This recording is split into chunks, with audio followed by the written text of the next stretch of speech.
بخاری حدیث نمبر 201۔ رسول اللہ صلی اللہ علیہ وسلم جب دھوتے یا جب نہاتے تو 1 سا سے لے کر 5 مد تک پانی استعمال فرماتے تھے، اور جب وضو فرماتے تو 1 مد پانی سے۔ حدیث نمبر 202۔ سعد بن ابی وقاص رضی اللہ تعالی عنہ رسول کریم صلی اللہ علیہ وسلم سے نقل کرتے ہیں کہ رسول کریم صلی اللہ علیہ وسلم نے موزوں پر مسح کیا۔ عبداللہ بن عمر نے اپنے والد ماجد عمر رضی اللہ تعالی عنہ سے اس کے بارے میں پوچھا تو انہوں نے کہا سچ ہے، اور یاد رکھو جب تم سے سعد رسول اللہ صلی اللہ علیہ وسلم کی کوئی حدیث بیان فرمائے تو اس کے متعلق ان کے سوا کسی دوسرے آدمی سے مت پوچھو۔ حدیث نمبر 203۔ ایک دفعہ آپ صلی اللہ علیہ وسلم رفع حاجت کے لیے باہر گئے تو مغیرہ پانی کا ایک برتن لے کر آپ کے پیچھے گئے۔ جب آپ قضائے حاجت سے فارغ ہو گئے تو مغیرہ نے آپ کو وضو کراتے ہوئے آپ کے اعضائے مبارکہ پر پانی ڈالا۔ آپ نے وضو کیا اور موزوں پر مسح فرمایا۔ حدیث نمبر 204۔ جعفر بن عمرو بن امیہ زمری کو ان کے باپ نے خبر دی کہ انہوں نے رسول کریم صلی اللہ علیہ وسلم کو موزوں پر مسح کرتے ہوئے دیکھا۔ حدیث نمبر 205۔ جعفر بن عمرو اپنے باپ سے روایت کرتے ہیں کہ میں نے رسول اللہ صلی اللہ علیہ وسلم کو اپنے عمامے اور موزوں پر مسح کرتے دیکھا۔ حدیث نمبر 206۔ مغیرہ فرماتے ہیں کہ میں ایک سفر میں رسول کریم صلی اللہ علیہ وسلم کے ساتھ تھا تو میں نے چاہا کہ وضو کرتے وقت آپ کے موزے اتار ڈالوں۔ آپ نے فرمایا کہ انہیں رہنے دو، چونکہ جب میں نے انہیں پہنا تھا تو میرے پاؤں پاک تھے، یعنی میں وضو سے تھا، بس آپ نے ان پر مسح کیا۔ حدیث نمبر 207۔ رسول کریم صلی اللہ علیہ وسلم نے بکری کا شانہ کھایا، پھر نماز پڑھی اور وضو نہیں کیا۔ حدیث نمبر 208۔ جعفر بن عمرو بن امیہ نے اپنے باپ عمرو سے خبر دی کہ انہوں نے رسول اللہ صلی اللہ علیہ وسلم کو دیکھا کہ آپ بکری کے شانے سے کاٹ کاٹ کر کھا رہے تھے۔ پھر آپ نماز کے لیے بلائے گئے تو آپ نے چھری ڈال دی اور نماز پڑھی، نیا وضو نہیں کیا۔ حدیث نمبر 209۔ سوید بن نعمان رضی اللہ تعالی عنہ نے خبر دی کہ فتح خیبر والے سال وہ رسول اللہ صلی اللہ علیہ وسلم کے ساتھ صحبہ کی طرف جو خیبر کے قریب ایک جگہ ہے پہنچے۔ آپ صلی اللہ علیہ وسلم نے عصر کی نماز پڑھی، پھر ناشتہ منگوایا تو سوائے ستو کے اور کچھ نہیں لایا گیا۔ پھر آپ نے حکم دیا تو وہ بھگو دیا گیا۔ پھر رسول کریم صلی اللہ علیہ وسلم نے کھایا اور ہم نے بھی کھایا۔ پھر مغرب کی نماز کے لیے کھڑے ہو گئے، آپ نے کلی کی اور ہم نے بھی۔ پھر آپ نے نماز پڑھی اور نیا وضو نہیں کیا۔ حدیث نمبر 210۔ حضرت میمونہ زوجہ رسول کریم صلی اللہ علیہ وسلم نے بتلایا کہ آپ نے ان کے یہاں بکری کا شانہ کھایا، پھر نماز پڑھی اور نیا وضو نہیں فرمایا۔ حدیث نمبر 211۔ رسول اللہ صلی اللہ علیہ وسلم نے دودھ پیا، پھر کلی کی اور فرمایا اس میں چکنائی ہوتی ہے۔ حدیث نمبر 212۔ رسول کریم صلی اللہ علیہ وسلم نے فرمایا کہ جب نماز پڑھتے وقت تم میں سے کسی کو اونگ آ جائے تو چاہیے کہ وہ سو رہے یہاں تک کہ نیند کا اثر اس سے ختم ہو جائے۔ اس لیے جب تم میں سے کوئی شخص نماز پڑھنے لگے اور وہ اونگ رہا ہو تو وہ کچھ نہیں جانے گا کہ وہ خدا سے مغفرت طلب کر رہا ہے یا اپنے نفس کو بد دعا دے رہا ہے۔ حدیث نمبر 213۔ رسول اللہ صلی اللہ علیہ وسلم نے فرمایا کہ جب تم نماز میں اونگنے لگو تو سو جانا چاہیے، پھر اس وقت نماز پڑھے جب جان لے کہ وہ کیا پڑھ رہا ہے۔ حدیث نمبر 214۔ حضرت انس روایت کرتے ہیں کہ رسول کریم صلی اللہ علیہ وسلم ہر نماز کے لیے نیا وضو فرمایا کرتے تھے۔ میں نے کہا تم لوگ کس طرح کرتے تھے؟ کہنے لگے ہم میں سے ہر ایک کو اس کا وضو اس وقت تک کافی ہوتا جب تک کوئی وضو توڑنے والی چیز پیش نہ آ جاتی، یعنی پیشاب، پخانہ یا نیند وغیرہ۔ حدیث نمبر 215۔ سوید بن نعمان رضی اللہ تعالی عنہ نے بتلایا کہ ہم خیبر والے سال رسول اللہ صلی اللہ علیہ وسلم کے ہمراہ جب صحبہ میں پہنچے تو رسول کریم نے ہمیں عصر کی نماز پڑھائی۔ جب نماز پڑھ چکے تو آپ نے کھانے منگوائے، مگر کھانے میں صرف ستو ہی لایا گیا، سو ہم نے اس کو کھایا اور پیا۔ پھر رسول کریم صلی اللہ علیہ وسلم مغرب کی نماز کے لیے کھڑے ہو گئے تو آپ نے کلی کی، پھر ہمیں مغرب کی نماز پڑھائی اور نیا وضو نہیں کیا۔ حدیث نمبر 216۔ رسول اللہ صلی اللہ علیہ وسلم ایک دفعہ مدینے یا مکے کے ایک باغ میں تشریف لے گئے۔ وہاں آپ نے 2 شخصوں کی آواز سنی جنہیں ان کی قبروں میں عذاب کیا جا رہا تھا۔ آپ صلی اللہ علیہ وسلم نے فرمایا کہ ان پر عذاب ہو رہا ہے اور کسی بہت بڑے گناہ کی وجہ سے نہیں۔ پھر آپ صلی اللہ علیہ وسلم نے فرمایا بات یہ ہے کہ ایک شخص ان میں سے پیشاب کے چھینٹوں سے بچنے کا اہتمام نہیں کرتا تھا اور دوسرا شخص چغل خوری کیا کرتا تھا۔ پھر آپ صلی اللہ علیہ وسلم نے کھجور کی ایک ڈالی منگوائی اور اس کو توڑ کر 2 ٹکڑے کیا اور ان میں سے ایک ایک ٹکڑا ہر ایک کی قبر پر رکھ دیا۔ لوگوں نے آپ صلی اللہ علیہ وسلم سے پوچھا کہ یا رسول اللہ یہ آپ نے کیوں کیا؟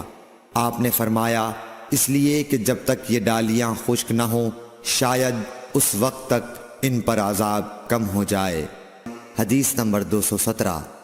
انس بن مالک رضی اللہ تعالی عنہ روایت کرتے ہیں کہ رسول کریم صلی اللہ علیہ وسلم جب رفع حاجت کے لیے باہر تشریف لے جاتے تو میں آپ کے پاس پانی لاتا، آپ اس سے استنجا فرماتے۔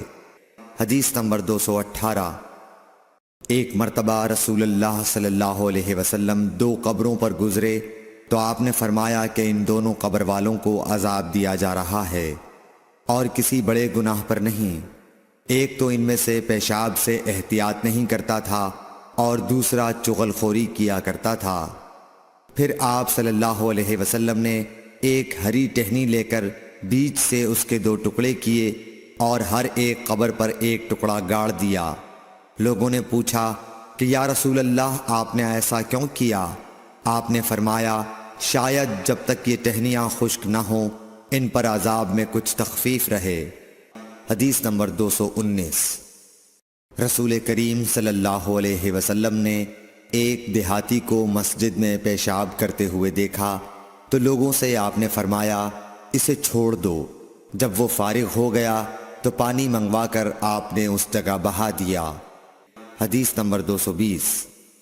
حضرت ابو ہریرہ رضی اللہ تعالی عنہ نے فرمایا کہ ایک اعرابی کھڑے ہو کر مسجد میں پیشاب کرنے لگا تو لوگ اس پر جھپٹنے لگے۔ یہ دیکھ کر رسول کریم صلی اللہ علیہ وسلم نے لوگوں سے فرمایا کہ اسے چھوڑ دو اور اس کے پیشاب پر پانی کا بھرا ہوا ڈول یا کچھ کم بھرا ہوا ڈول بہا دو، کیونکہ تم نرمی کے لیے بھیجے گئے ہو، سختی کے لیے نہیں۔ حدیث نمبر 221۔ ایک دیہاتی شخص آیا اور اس نے مسجد کے ایک کونے میں پیشاب کر دیا۔ لوگوں نے اس کو منع کیا تو رسول کریم صلی اللہ علیہ وسلم نے انہیں روک دیا۔ جب وہ پیشاب کر کے فارغ ہوا تو آپ نے اس کے پیشاب پر ایک ڈول پانی بہانے کا حکم دیا، چنانچہ بہا دیا گیا۔ حدیث نمبر 222۔ رسول کریم صلی اللہ علیہ وسلم کے پاس ایک بچہ لایا گیا، اس نے آپ کے کپڑے پر پیشاب کر دیا، آپ نے پانی منگایا اور اس پر بہا دیا۔ حدیث نمبر 223۔ ام قیس بنت محسن نامی ایک خاتون رسول کریم صلی اللہ علیہ وسلم کی خدمت اقدس میں اپنا چھوٹا بچہ لے کر آئیں جو کھانا نہیں کھاتا تھا، یعنی شیر خوار تھا۔ رسول کریم صلی اللہ علیہ وسلم نے اسے اپنی گود میں بٹھا لیا۔ اس بچے نے آپ کے کپڑے پر پیشاب کر دیا۔ آپ صلی اللہ علیہ وسلم نے پانی منگا کر کپڑے پر چھڑک دیا اور اسے نہیں دھویا۔ حدیث نمبر 224۔ حذیفہ رضی اللہ تعالیٰ عنہ روایت کرتے ہیں کہ نبی کریم صلی اللہ علیہ وسلم کسی قوم کی کوڑی پر تشریف لائے، بس آپ صلی اللہ علیہ وسلم نے وہاں کھڑے ہو کر پیشاب کیا، پھر پانی منگایا۔ میں آپ صلی اللہ علیہ وسلم کے پاس پانی لے کر آیا تو آپ نے وضو فرمایا۔ حدیث نمبر 225۔ حذیفہ رضی اللہ تعالیٰ عنہ کہتے ہیں کہ ایک مرتبہ میں اور رسول کریم صلی اللہ علیہ وسلم جا رہے تھے کہ ایک قوم کی کوڑی پر جو ایک دیوار کے پیچھے تھی پہنچے، تو آپ اس طرح کھڑے ہو گئے جس طرح ہم تم میں سے کوئی شخص کھڑا ہوتا ہے۔ پھر آپ نے پیشاب کیا اور میں ایک طرف ہٹ گیا۔ تب آپ نے مجھے اشارہ کیا تو میں آپ کے پاس پردے کی غرض سے آپ کی ایڑیوں کے قریب کھڑا ہو گیا، یہاں تک کہ آپ پیشاب سے فارغ ہو گئے۔ بوقت ضرورت ایسا بھی کیا جا سکتا ہے۔ حدیث نمبر 226۔ ابو موسیٰ اشعری پیشاب کے بارے میں سختی سے کام لیتے تھے اور کہتے تھے کہ بنی اسرائیل میں جب کسی کے کپڑے کو پیشاب لگ جاتا تو اسے کاٹ ڈالتے۔ ابو حذیفہ کہتے ہیں کہ کاش وہ اپنے اس تشدد سے رک جاتے، کیونکہ رسول اللہ صلی اللہ علیہ وسلم کسی قوم کی کوڑی پر تشریف لائے اور آپ نے وہاں کھڑے ہو کر پیشاب کیا۔ حدیث نمبر 227۔ ایک عورت نے رسول کریم صلی اللہ علیہ وسلم کی خدمت میں حاضر ہو کر عرض کی، حضور فرمائیے ہم میں سے کسی عورت کو کپڑے میں حیض آ جائے تو وہ کیا کرے؟ آپ نے فرمایا کہ پہلے اسے کھرچے، پھر پانی سے رگڑے اور پانی سے دھو ڈالے اور اسی کپڑے میں نماز پڑھ لے۔ حدیث نمبر 228۔ ابو حبیش کی بیٹی فاطمہ رسول اللہ صلی اللہ علیہ وسلم کی خدمت میں حاضر ہوئی اور اس نے کہا کہ میں ایک ایسی عورت ہوں جسے استحاضہ کی بیماری ہے، اس لیے میں پاک نہیں رہتی، تو کیا میں نماز چھوڑ دوں؟ آپ نے فرمایا نہیں، یہ ایک رگ کا خون ہے، حیض نہیں ہے، تو جب تجھے حیض آئے تو نماز چھوڑ دے، اور جب یہ دن گزر جائیں تو اپنے بدن اور کپڑے سے خون کو دھو ڈال، پھر نماز پڑھ۔ ہشام کہتے ہیں کہ میرے باپ عروہ نے کہا کہ حضور نے یہ بھی فرمایا کہ پھر ہر نماز کے لیے وضو کر، یہاں تک کہ وہی حیض کا وقت پھر آ جائے۔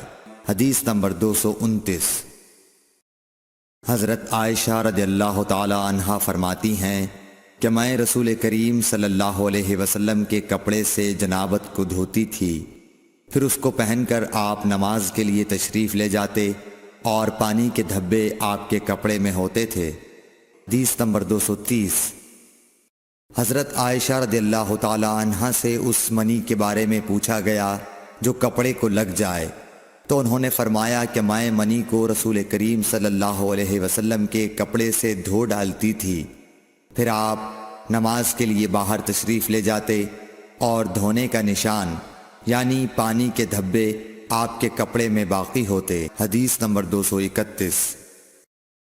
حضرت عائشہ رضی اللہ تعالی عنہا نے فرمایا کہ میں رسول کریم صلی اللہ علیہ وسلم کے کپڑے سے منی کو دھو ڈالتی تھی، پھر آپ نماز کے لیے باہر نکلتے اور دھونے کا نشان یعنی پانی کے دھبے کپڑے میں ہوتے۔ حدیث نمبر 232۔ حضرت عائشہ رضی اللہ تعالی عنہا رسول کریم صلی اللہ علیہ وسلم کے کپڑے سے منی کو دھو ڈالتی تھیں۔ وہ فرماتی ہیں کہ پھر کبھی میں ایک دھبا یا کئی دھبے دیکھتی تھی۔ حدیث نمبر 233۔ کچھ لوگ اوقل یا اورینا قبیلوں کے مدینے میں آئے اور بیمار ہو گئے۔ رسول اللہ صلی اللہ علیہ وسلم نے انہیں لقاح میں جانے کا حکم دیا اور فرمایا کہ وہاں اونٹوں کا دودھ اور پیشاب پئیں۔ چنانچہ وہ لقاح چلے گئے اور جب اچھے ہو گئے تو رسول کریم صلی اللہ علیہ وسلم کے چرواہے کو قتل کر کے وہ جانوروں کو ہانک کر لے گئے۔ الصبح رسول کریم صلی اللہ علیہ وسلم کے پاس اس واقعے کی خبر آئی تو آپ نے ان کے پیچھے آدمی دوڑائے دن چڑھے وہ حضور صلی اللہ علیہ وسلم کی خدمت میں پکڑ کر لائے گئے۔ آپ کے حکم کے مطابق ان کے ہاتھ پاؤں کاٹ دیے گئے اور آنکھوں میں گرم سلاخیں پھیر دی گئیں اور مدینے کی پتھریلی زمین میں ڈال دیے گئے۔ پیاس کی شدت سے وہ پانی مانگتے تھے مگر انہیں پانی نہیں دیا جاتا تھا۔ ابو قلابہ نے ان کے جرم کی سنگینی ظاہر کرتے ہوئے کہا کہ ان لوگوں نے چوری کی اور چرواہوں کو قتل کیا اور آخر ایمان سے پھر گئے اور اللہ اور اس کے رسول سے جنگ کی۔ حدیث نمبر 234۔ رسول اللہ صلی اللہ علیہ وسلم مسجد کی تعمیر سے پہلے نماز بکریوں کے باڑے میں پڑھ لیا کرتے تھے۔ حدیث نمبر 235۔ رسول کریم صلی اللہ علیہ وسلم سے چوہے کے بارے میں پوچھا گیا جو گھی میں گر گیا تھا۔ فرمایا اس کو نکال دو اور اس کے آس پاس کے گھی کو نکال پھینکو اور اپنا باقی گھی استعمال کرو۔ حدیث نمبر 236۔ رسول کریم صلی اللہ علیہ وسلم سے چوہے کے بارے میں دریافت کیا گیا جو گھی میں گر گیا تھا۔ آپ نے فرمایا کہ اس چوہے کو اور اس کے آس پاس کے گھی کو نکال کر پھینک دو۔ حدیث نمبر 237۔ رسول اللہ صلی اللہ علیہ وسلم نے فرمایا ہر زخم جو اللہ کی راہ میں مسلمان کو لگے وہ قیامت کے دن اسی حالت میں ہوگا جس طرح وہ لگا تھا۔ اس میں سے خون بہتا ہوگا جس کا رنگ تو خون سا ہوگا اور خوشبو مشک کی سی ہوگی۔ حدیث نمبر 238۔ رسول کریم صلی اللہ علیہ وسلم نے فرمایا کہ ہم لوگ دنیا میں پچھلے زمانے میں آئے ہیں مگر آخرت میں سب سے آگے ہیں۔ حدیث نمبر 239۔ رسول اللہ صلی اللہ علیہ وسلم نے فرمایا کہ تم میں سے کوئی ٹھہرے ہوئے پانی میں جو جاری نہ ہو پیشاب نہ کرے پھر اسی میں غسل کرنے لگے، یعنی یہ ادب اور نظافت کے خلاف ہے کہ اسی پانی میں پیشاب کرنا اور پھر اسی سے غسل کرنا۔ حدیث نمبر 240۔ ایک دفعہ رسول کریم صلی اللہ علیہ وسلم کعبہ شریف میں سجدے میں تھے۔ ایک دوسری سند سے رسول اللہ صلی اللہ علیہ وسلم کعبے کے نزدیک نماز پڑھ رہے تھے اور ابو جہل اور اس کے ساتھی بھی وہیں بیٹھے ہوئے تھے، تو ان میں سے ایک نے دوسرے سے کہا کہ تم میں سے کوئی شخص ہے جو قبیلے کی جو اونٹنی ذبح ہوئی ہے اس کی اوجڑی اٹھا لائے اور لا کر جب محمد صلی اللہ علیہ وسلم سجدے میں جائیں تو ان کی پیٹھ پر رکھ دے۔ یہ سن کر ان میں سے ایک سب سے زیادہ بدبخت آدمی اٹھا اور وہ اوجڑی لے کر آیا اور دیکھتا رہا۔ جب آپ نے سجدہ کیا تو اس نے اس اوجڑی کو آپ کے دونوں کندھوں کے درمیان رکھ دیا۔ عبداللہ بن مسعود کہتے ہیں میں یہ سب کچھ دیکھ رہا تھا مگر کچھ نہ کر سکتا تھا، کاش اس وقت مجھے روکنے کی طاقت ہوتی۔ عبداللہ کہتے ہیں کہ وہ ہنسنے لگے اور ہنسی کے مارے لوٹ پوٹ ہونے لگے اور رسول اللہ صلی اللہ علیہ وسلم سجدے میں تھے، بوجھ کی وجہ سے اپنا سر نہیں اٹھا سکتے تھے، یہاں تک کہ حضرت فاطمہ رضی اللہ تعالی عنہا آئیں اور وہ بوجھ آپ کی پیٹھ پر سے اتار کر پھینکا۔ تب آپ نے سر اٹھایا، پھر 3 بار فرمایا یا اللہ تو قریش کو پکڑ لے۔ یہ بات ان کافروں پر بہت بھاری ہوئی کہ آپ نے انہیں بد دعا دی۔ عبداللہ کہتے ہیں کہ وہ سمجھتے تھے کہ اس شہر مکے میں جو دعا کی جائے وہ ضرور قبول ہوتی ہے۔ پھر آپ نے ان میں سے ہر ایک کا جدا جدا نام لیا کہ اے اللہ ان ظالموں کو ضرور ہلاک کر دے۔ ابو جہل، عتبہ بن ربیعہ، شیبہ بن ربیعہ، ولید بن عتبہ، امیہ بن خلف اور عقبہ ابن ابی معیط کو۔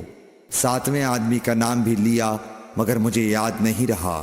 اس ذات کی قسم جس کے قبضے میں میری جان ہے کہ جن لوگوں کے بد دعا کرتے وقت آپ نے نام لیے تھے میں نے ان کی لاشوں کو بدر کے کنویں میں پڑا ہوا دیکھا۔ حدیث نمبر 241۔ حضرت انس رضی اللہ تعالی عنہ روایت کرتے ہیں کہ رسول اللہ صلی اللہ علیہ وسلم نے ایک مرتبہ اپنے کپڑے میں تھوکا۔ حدیث نمبر 242۔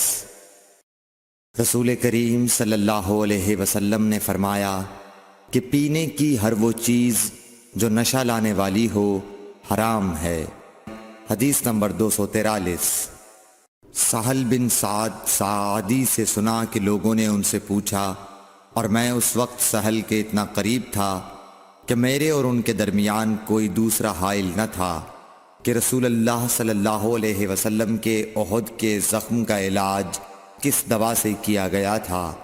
انہوں نے کہا کہ اس بات کا جاننے والا اب مجھ سے زیادہ کوئی نہیں رہا۔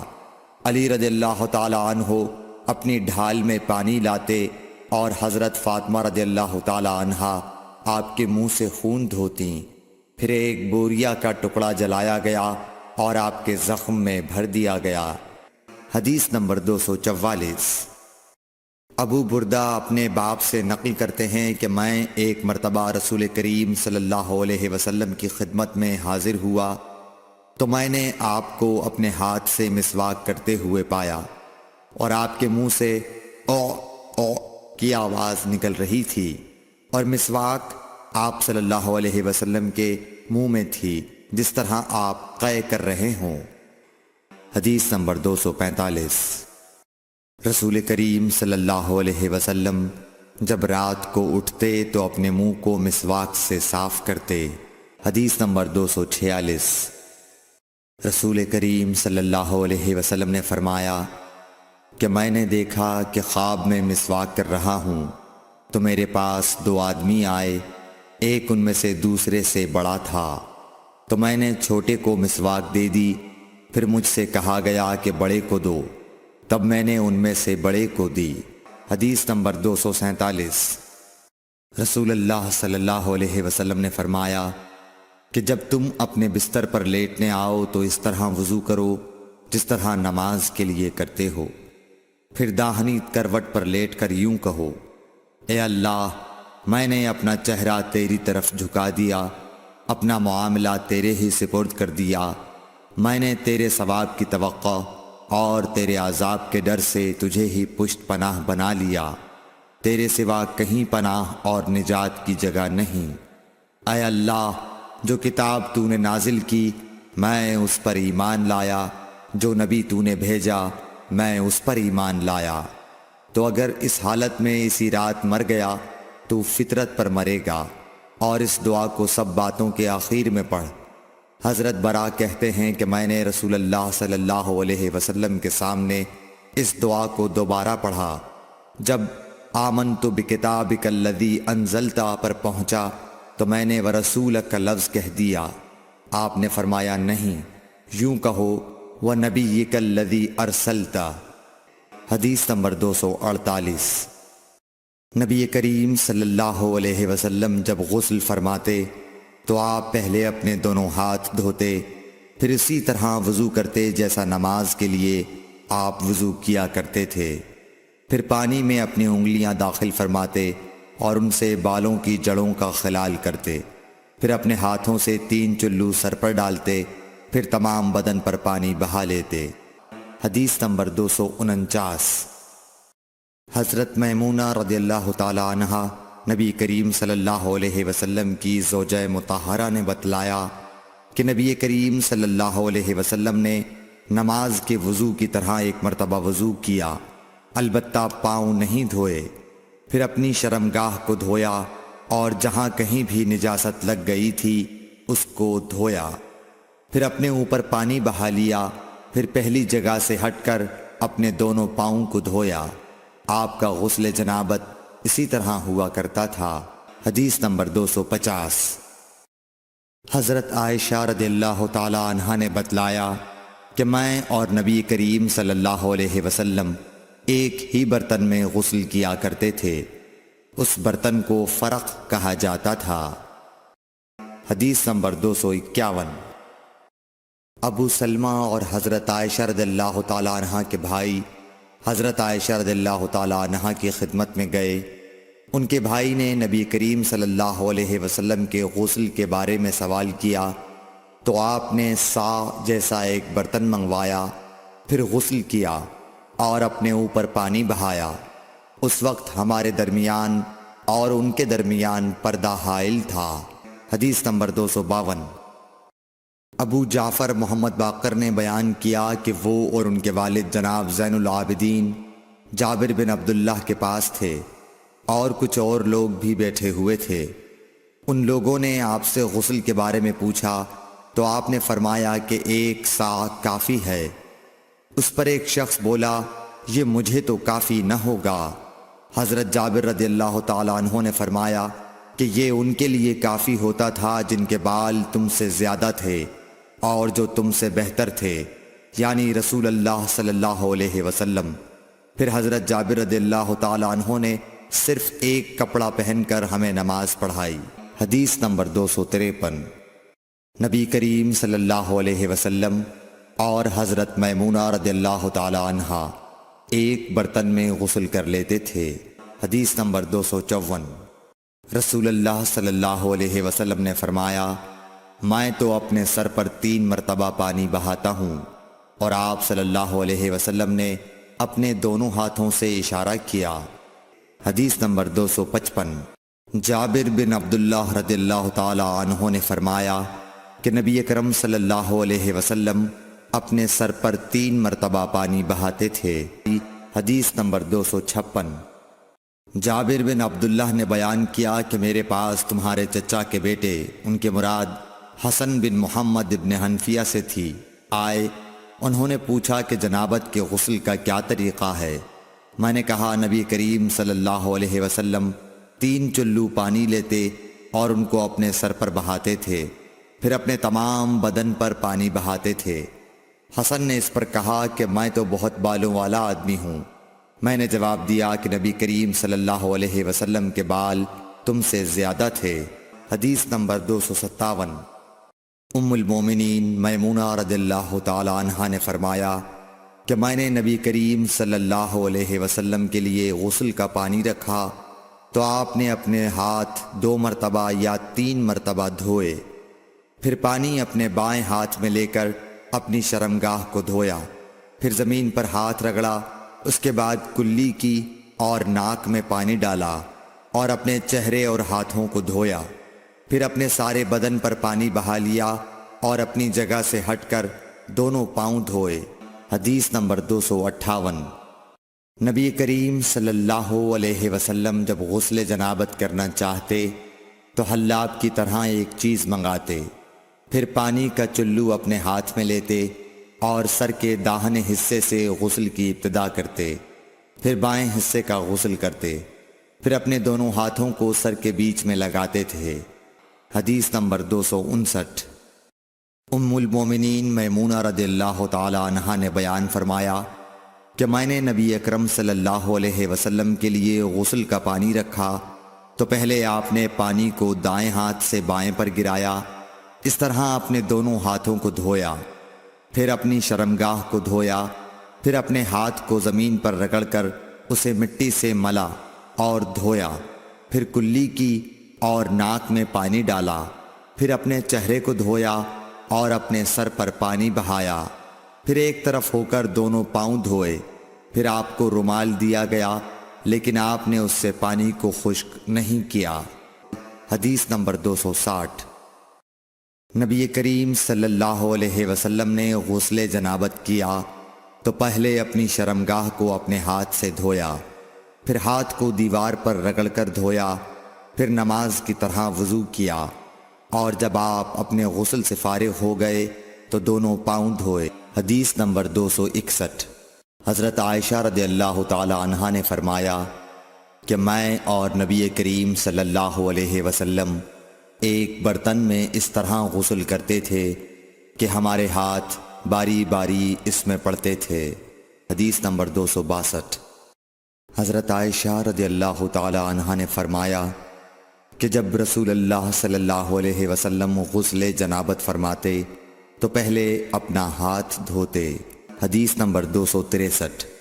حضرت عائشہ رضی اللہ تعالی عنہا نے کہا کہ میں اور نبی کریم صلی اللہ علیہ وسلم دونوں مل کر ایک ہی برتن میں غسل جنابت کرتے تھے۔ حدیث نمبر 264۔ نبی کریم صلی اللہ علیہ وسلم اور آپ کی کوئی زوجہ مطہرہ ایک برتن میں غسل کرتے تھے۔ حدیث نمبر 265۔ میمونہ بنت حارث رضی اللہ تعالی عنہا نے کہا کہ میں نے حضرت صلی اللہ علیہ وسلم کے لیے غسل کا پانی رکھا اور پردہ کر دیا۔ آپ نے پہلے غسل میں اپنے ہاتھ پر پانی ڈالا اور اسے 1 یا 2 بار دھویا۔ سلیمان اعمش کہتے ہیں کہ مجھے یاد نہیں راوی سالم بن ابی الجعد نے تیسری بار کا بھی ذکر کیا یا نہیں۔ پھر دائیں ہاتھ سے بائیں پر پانی ڈالا اور شرمگاہ دھوئی، پھر اپنے ہاتھ کو زمین پر یا دیوار پر رگڑا، پھر کلی کی اور ناک میں پانی ڈالا اور چہرے اور ہاتھوں کو دھویا اور سر کو دھویا، پھر سارے بدن پر پانی بہایا، پھر ایک طرف سے رکھ کر دونوں پاؤں دھوئے۔ بعد میں نے ایک کپڑا دیا تو آپ نے اپنے ہاتھ سے اشارہ کیا اس طرح کہ اسے ہٹاؤ، اور آپ نے اس کپڑے کا ارادہ نہیں فرمایا۔ حدیث نمبر 266۔ میمونہ رضی اللہ تعالی عنہا نے کہا کہ میں نے حضرت صلی اللہ علیہ وسلم کے لیے غسل کا پانی رکھا تو آپ نے پہلے پانی اپنے ہاتھوں پر گرا کر انہیں 2 یا 3 بار دھویا، پھر اپنے داہنے ہاتھ سے بائیں پر گرا کر اپنی شرمگاہوں کو دھویا، پھر ہاتھ کو زمین پر رگڑا، پھر کلی کی اور ناک میں ڈالا، پھر اپنے چہرے اور ہاتھوں کو دھویا، پھر اپنے سر کو 3 مرتبہ دھویا، پھر اپنے سارے بدن پر پانی بہایا، پھر آپ اپنی غسل کی جگہ سے الگ ہو گئے، پھر اپنے قدموں کو دھویا۔ حدیث نمبر 267۔ حضرت عائشہ رضی اللہ تعالی عنہا نے فرمایا، اللہ ابو عبد الرحمن پر رحم فرمائے، میں نے تو رسول اللہ صلی اللہ علیہ وسلم کو خوشبو لگائی، پھر آپ اپنی تمام ازواج مطہرات کے پاس تشریف لے گئے اور صبح کو احرام اس حالت میں باندھا کہ خوشبو سے بدن مہک رہا تھا۔ حدیث نمبر 268۔ نبی کریم صلی اللہ علیہ وسلم دن اور رات کے ایک ہی وقت میں اپنی تمام ازواج مطہرات کے پاس گئے، اور یہ 11 تھیں، 9 منکوحہ اور 2 لونڈیاں۔ راوی نے کہا میں نے انس سے پوچھا کہ حضور صلی اللہ علیہ وسلم اس کی طاقت رکھتے تھے؟ تو آپ نے فرمایا کہ ہم آپس میں کہا کرتے تھے کہ آپ کو 30 مردوں کے برابر طاقت دی گئی ہے۔ حدیث نمبر 269۔ حضرت علی رضی اللہ تعالی عنہ نے فرمایا کہ مجھے مزید بکثرت آتی تھی، چونکہ میرے گھر میں نبی کریم صلی اللہ علیہ وسلم کی صاحبزادی حضرت فاطمۃ الزہرا رضی اللہ تعالی عنہا تھیں، اس لیے میں نے ایک شخص مقداد بن اسود اپنے شاگرد سے کہا کہ وہ آپ صلی اللہ علیہ وسلم سے اس کے متعلق مسئلہ معلوم کریں۔ انہوں نے پوچھا تو آپ نے فرمایا کہ وضو کر اور شرمگاہ کو دھو، یہی کافی ہے۔ حدیث نمبر 270۔ حضرت عائشہ رضی اللہ تعالی عنہ نے فرمایا میں نے خود نبی صلی اللہ علیہ وسلم کو خوشبو لگائی، پھر آپ اپنی تمام ازواج کے پاس گئے اور اس کے بعد احرام باندھا۔ حدیث نمبر 271۔ حضرت عائشہ رضی اللہ تعالی عنہا نے فرمایا گویا کہ میں حضرت صلی اللہ علیہ وسلم کی مانگ میں خوشبو کی چمک دیکھ رہی ہوں، اس حال میں کہ آپ احرام باندھے ہوئے ہیں۔ حدیث نمبر 272۔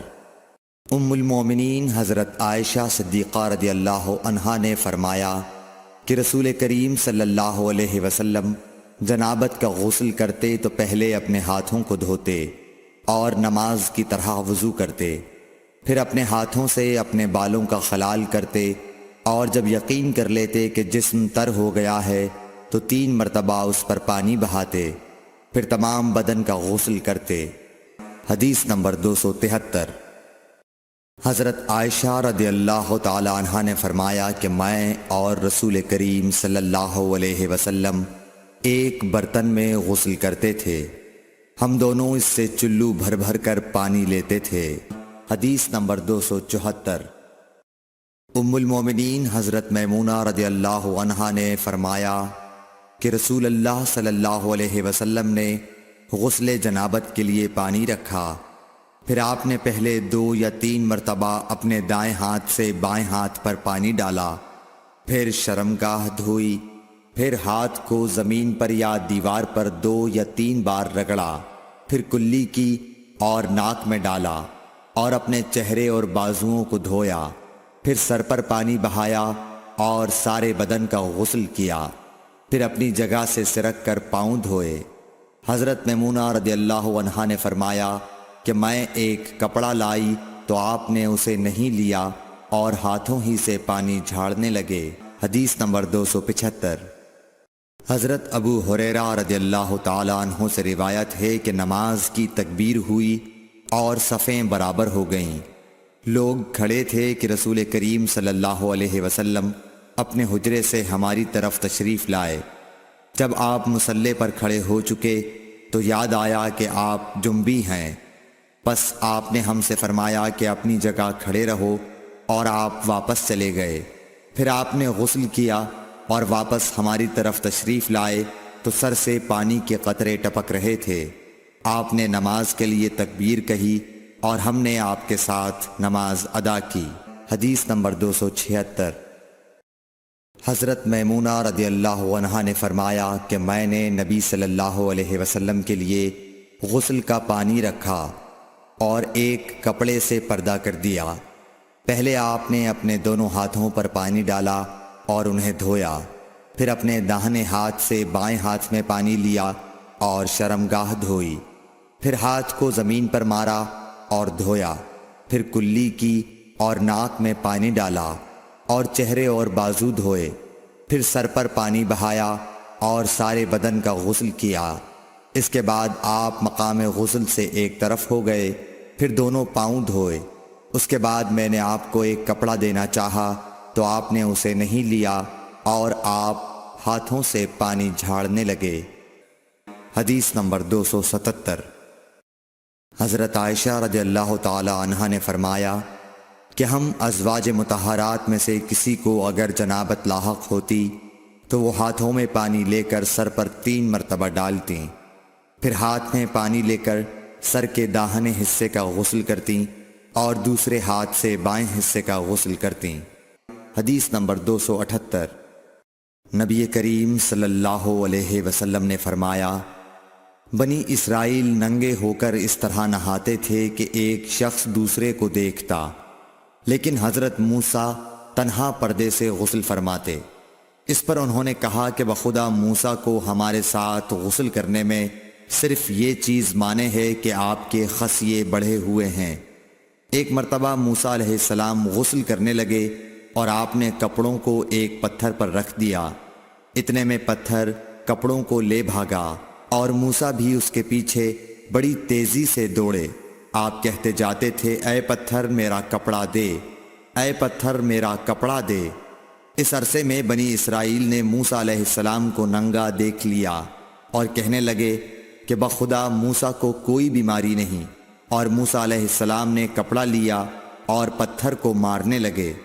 ابو ہریرہ رضی اللہ تعالیٰ عنہ نے کہا کہ بخدا اس پتھر پر 6 یا 7 مار کے نشان باقی ہیں۔ حدیث نمبر 279۔ نبی کریم صلی اللہ علیہ وسلم نے فرمایا ایک بار ایوب علیہ السلام ننگے غسل فرما رہے تھے کہ سونے کی ٹڈیاں آپ پر گرنے لگیں۔ حضرت ایوب علیہ السلام انہیں اپنے کپڑے میں سمیٹنے لگے، اتنے میں ان کے رب نے انہیں پکارا کہ اے ایوب، کیا میں نے تمہیں اس چیز سے بے نیاز نہیں کر دیا جسے تم دیکھ رہے ہو؟ ایوب علیہ السلام نے جواب دیا ہاں تیری بزرگی کی قسم، لیکن تیری برکت سے میرے لیے بے نیازی کیوں کر ممکن ہے۔ حدیث نمبر 280۔ ام ہانی بنت ابی طالب کو یہ کہتے سنا کہ میں فتح مکہ کے دن رسول اللہ صلی اللہ علیہ وسلم کی خدمت میں حاضر ہوئی تو میں نے دیکھا کہ آپ غسل فرما رہے ہیں اور فاطمہ رضی اللہ تعالی عنہ نے پردہ کر رکھا ہے۔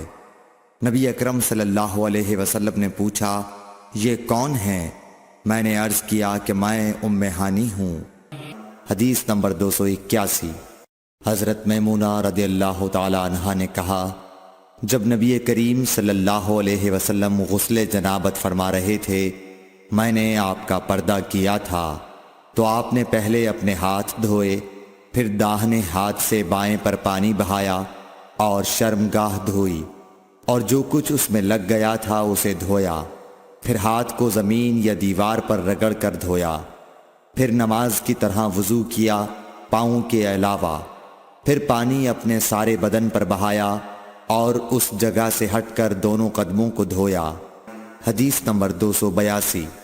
ام المومنین ام سلمہ رضی اللہ تعالی عنہ نے فرمایا کہ ام سلیم ابو طلحہ رضی اللہ عنہ کی عورت رسول اللہ صلی اللہ علیہ وسلم کی خدمت میں حاضر ہوئیں اور کہا کہ اللہ تعالی حق سے حیا نہیں کرتا، کیا عورت پر بھی جبکہ اسے احتلام ہو غسل واجب ہو جاتا ہے؟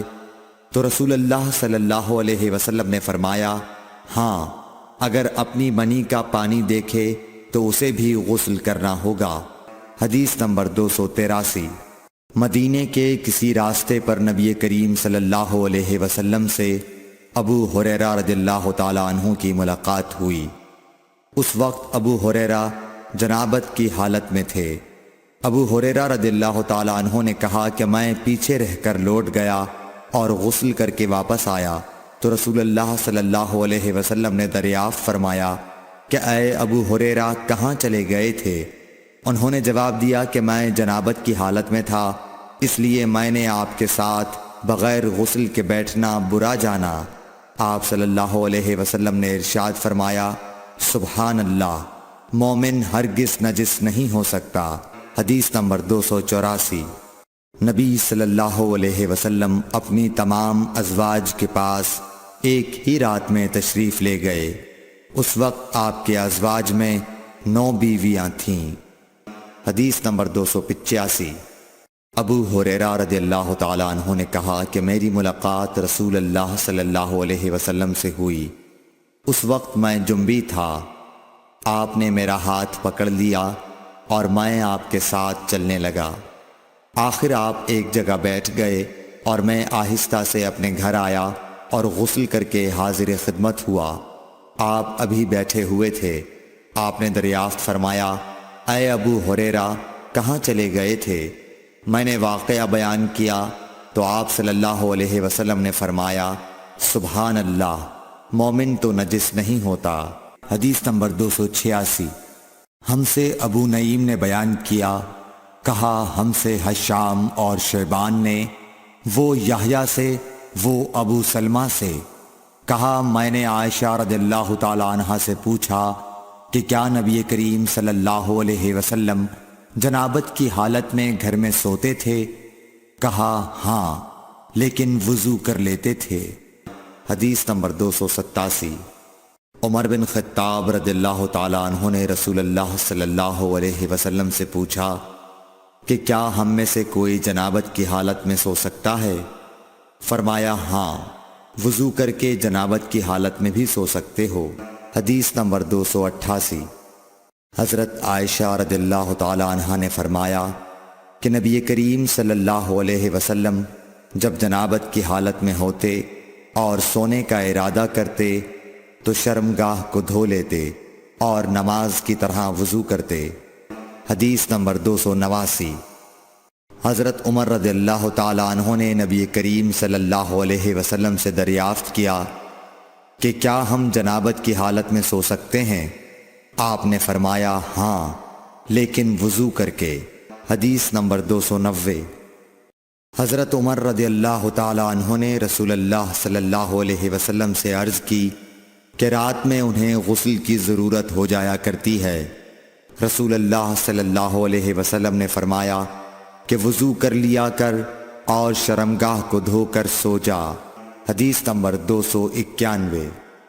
نبی کریم صلی اللہ علیہ وسلم نے فرمایا کہ جب مرد عورت کے چہار زانوں میں بیٹھ گیا اور اس کے ساتھ جماع کے لیے کوشش کی تو غسل واجب ہو گیا۔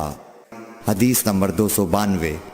حضرت عثمان بن عفان رضی اللہ تعالی عنہ سے پوچھا گیا کہ مرد اپنی بیوی سے ہم بستر ہوا لیکن انزال نہیں ہوا تو وہ کیا کرے؟ حضرت عثمان رضی اللہ تعالیٰ عنہ نے فرمایا کہ نماز کی طرح وضو کر لے اور ذکر کو دھو لے، اور حضرت عثمان رضی اللہ تعالیٰ عنہ نے فرمایا کہ میں نے رسول اللہ صلی اللہ علیہ وسلم سے یہ بات سنی ہے۔ حدیث نمبر 293۔ ابی بن کعب نے پوچھا، یا رسول اللہ صلی اللہ علیہ وسلم، جب مرد عورت سے جماع کرے اور انزال نہ ہو تو کیا کرے؟ آپ نے فرمایا، عورت سے جو کچھ اسے لگ گیا اسے دھو لے، پھر وضو کرے اور نماز پڑھے۔ حدیث نمبر 294۔ حضرت عائشہ رضی اللہ تعالی عنہ فرماتی ہیں کہ ہم حج کے ارادے سے نکلے، جب ہم مقام صرف میں پہنچے تو میں حائضہ ہو گئی اور اس رنج میں رونے لگی کہ رسول اللہ صلی اللہ علیہ وسلم تشریف لائے۔ آپ نے پوچھا، تمہیں کیا ہو گیا ہے؟ کیا حائضہ ہو گئی ہو؟ میں نے کہا ہاں۔ آپ نے فرمایا، یہ ایک ایسی چیز ہے جس کو اللہ تعالیٰ نے آدم کی بیٹیوں کے لیے لکھ دیا ہے، اس لیے تم بھی حج کے لیے افعال پورے کر لو، البتہ بیت اللہ کا طواف نہ کرنا۔ حضرت عائشہ رضی اللہ تعالی عنہا نے فرمایا کہ رسول اللہ صلی اللہ علیہ وسلم نے اپنی بیویوں کی طرف سے گائے کی قربانی کی۔ صرف ایک مقام مکے سے 6-7 میل کے فاصلے پر ہے۔ حدیث نمبر 295۔ حضرت عائشہ رضی اللہ تعالی عنہا نے فرمایا، میں رسول اللہ صلی اللہ علیہ وسلم کے سر مبارک کو حائضہ ہونے کی حالت میں کنگھا کیا کرتی تھی۔ حدیث نمبر 296۔ حشام بن عروہ نے عروہ کے واسطے سے بتایا کہ ان سے سوال کیا گیا، کیا حائضہ بیوی میری خدمت کر سکتی ہے یا ناپاکی کی حالت میں عورت مجھ سے نزدیک ہو سکتی ہے؟ عروہ نے فرمایا، میرے نزدیک تو اس میں کوئی حرج نہیں ہے، اس طرح کی عورتیں میری بھی خدمت کرتی ہیں اور اس میں کسی کے لیے بھی کوئی حرج نہیں، اس لیے کہ مجھے حضرت عائشہ رضی اللہ تعالی عنہا نے خبر دی کہ وہ رسول کریم صلی اللہ علیہ وسلم کو حائضہ ہونے کی حالت میں کنگھا کیا کرتی تھیں، اور رسول اللہ صلی اللہ علیہ وسلم اس وقت مسجد میں معتکف ہوتے۔ آپ اپنا سر مبارک قریب کر دیتے اور حضرت عائشہ رضی اللہ تعالی عنہا اپنے حجرے ہی سے کنگھا کر دیتی، حالانکہ وہ حائضہ ہوتیں۔ حدیث نمبر 297۔ حضرت عائشہ رضی اللہ تعالی عنہا نے بیان کیا کہ نبی کریم صلی اللہ علیہ وسلم میری گود میں سر رکھ کر قرآن مجید پڑھتے، حالانکہ میں اس وقت حیض والی ہوتی تھی۔ حدیث نمبر 298۔ ام سلمہ رضی اللہ تعالی عنہا نے کہا کہ میں نبی کریم صلی اللہ علیہ وسلم کے ساتھ ایک چادر میں لیٹی ہوئی تھی، اتنے میں مجھے حیض آ گیا، اس لیے میں آہستہ سے باہر نکل آئی اور اپنے حیض کے کپڑے پہن لیے۔ حضور صلی اللہ علیہ وسلم نے پوچھا، کیا تمہیں نفاس آ گیا ہے؟ میں نے عرض کیا ہاں۔ پھر مجھے آپ نے بلا لیا اور میں چادر میں آپ کے ساتھ لیٹ گئی۔ حدیث نمبر 299۔ حضرت عائشہ رضی اللہ تعالی عنہا نے فرمایا، میں اور نبی کریم صلی اللہ علیہ وسلم ایک ہی برتن میں غسل کرتے تھے، حالانکہ دونوں جنبی ہوتے۔ حدیث نمبر 300۔ حضرت عائشہ رضی اللہ تعالی عنہا نے فرمایا کہ آپ مجھے حکم فرماتے، پس میں ازار باندھ لیتی، پھر آپ میرے ساتھ مباشرت کرتے، اس وقت میں حائضہ